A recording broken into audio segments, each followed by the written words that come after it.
Using macros is another way to shorten the time it takes to do repetitive word processing tasks. A macro is a recording somewhat like a tape recording, but macros record keystrokes and play them back much faster than you can type. They can be recalled and played back over and over, anywhere within your WordPerfect documents you want them. Let's record a macro for the closing of a letter. First, you will need to define your macro using the macro define key, Control F10. At the prompt, name your macro. The name can be almost anything, but the shorter the better. We'll call this one end. At the next prompt, describe the macro concisely. This description will be useful later if you forget your macro names and/or what is in them.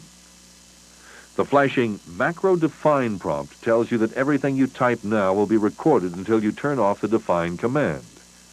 Type your closing language and end the macro with the Control F10 key. To play back the macro, you use the macro or Alt F10 key. At the prompt, type the macro name and return.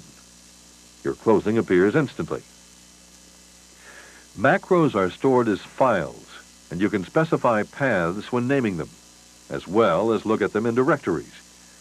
Let's look at our first macro in the directory.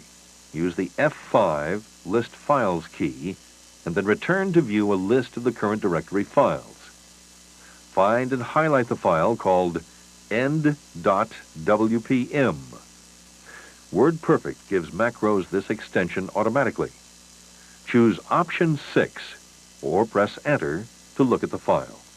You see the description we gave, followed by a page break and the coded program language of the macro.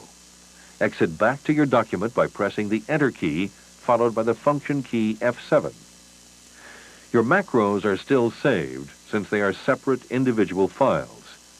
You can set up format macros with tabs and margins as you want them for various types of documents, letters, reports, notes, etc.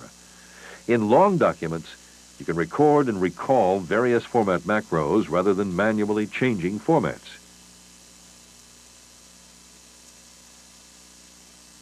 Let's move on to talk about columns.